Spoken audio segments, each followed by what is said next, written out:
Hey guys, and welcome back to another video. I know it's actually been some time since I have shot a video previously, with life kind of just being a little bit crazy and everything like that, but I thought we'd definitely do another video now that I'm a little bit more free. And actually, right here we have our trusty old Breville Bambino and the JX Pro, and actually this will be my last video with the Breville Bambino, so I do want you guys to stay tuned to that and see what is exciting for this channel, because believe it or not, I am actually getting married, and which is an exciting time, and I figured that this will kind of be a little parting present for my parents so that they can have something to, brew espressos on, and just thought that this will definitely be my last go with it, and just to kind of give you guys just a fun little reminisce over this machine, and just to kind of see another just day in the life video of just brewing espresso. So as you can see here, we're going to be getting the portafilter warmed up. I always like to do a single shot, and in the meantime of that, while this is warming up, what we're going to be doing is we'll get our 17 grams of coffee, and we will put it in here, and we'll start brewing away. Yeah, so the thing is, one of the bigger issues I have with the Breville Bambino, and it's not even that big of an issue, it's just, again, always having to warm up the portafilter, because it is kind of a double-edged sword in the fact that you do have to think about the fact that it does make instant temperature stability at 200 degrees Fahrenheit, but at the expense of not having the group head warming up the portafilter. And usually, from my experience, a warm portafilter does make better coffee. And so, as you can see here, always the fun part of using a hand grinder, but I actually do have to admit, when using the previous grinder that I had was the Eureka Chrono, actually, I do want to say that they're pretty comparable and very similar, and definitely stay tuned for that also, as that will be my main use case grinder moving forward. And I have been using it for quite some time, but I'll keep it hopefully for the next video. If you guys would like to see more on that, let me know. I'm always willing to shoot some more videos for you guys when I do get a chance. But as you can see here, we have finished grinding as usual. Just want to give it a little bit of spin right there. And you just want to take the coffee grounds out. And what we do here is we'll just take this hopefully warm portafilter now, wipe off the basket. Again, you don't want a wet basket when you make coffee, when you want to put the coffee in here. So then what you want to do now is you'll just put this little cover over the top, dump the coffee in, and we'll put this off to the side. And then we'll use our WDT tool to lay everything in. Again, a little bit more simple. I feel that people often harp on the WDT tool.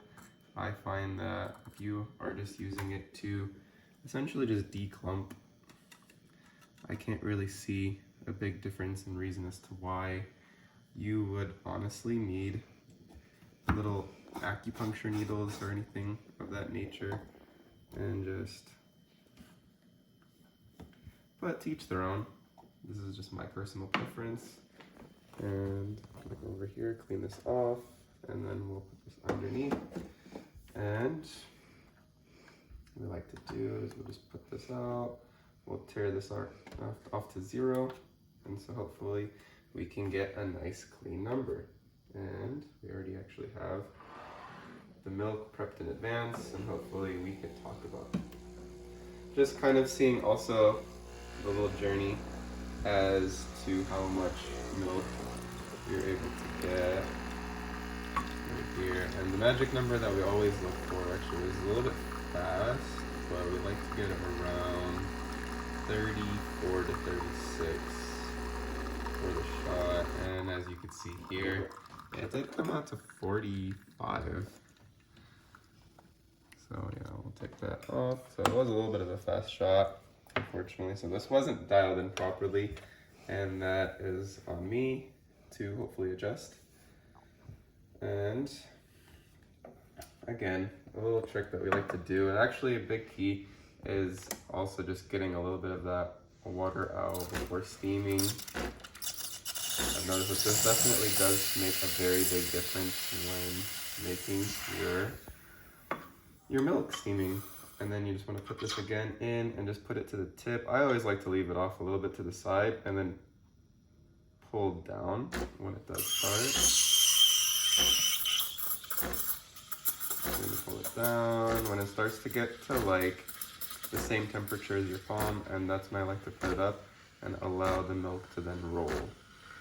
I've always noticed that that is usually a good opportunity for milk, and that's the best way to do it, I believe, on this machine, because even though it is pretty powerful for what it is, it usually does take about 30 seconds or so to steam milk on this machine.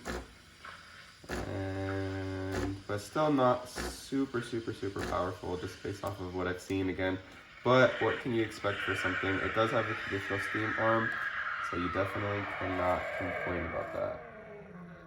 Okay. And then you just want to give this a good wipe right there. And just get all of the excess milk out right there. And you just want to give this a good polish or so. And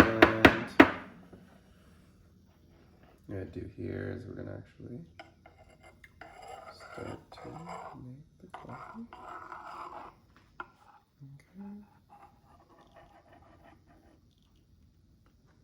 Okay. And there you go. There's our latte art. And again, guys, this is just more of an update video and just the last chance of a Breville Bambino video, as I am actually moving to a different house. And again, hopefully you guys stay tuned to our next video, and hopefully that'll be sooner rather than later. I'm definitely getting it shipped right now, so would love for you guys to see a little bit more content on that. And maybe even if I can get potentially maybe both machines together and we can do a head-to-head or a blind comparison. If you guys are definitely interested in that, let me know actually, and maybe if I have time, definitely make that happen. But again, this is just more of getting caught up and just hopefully, you know, just kind of an update on like a live video, and hopefully to see you guys soon.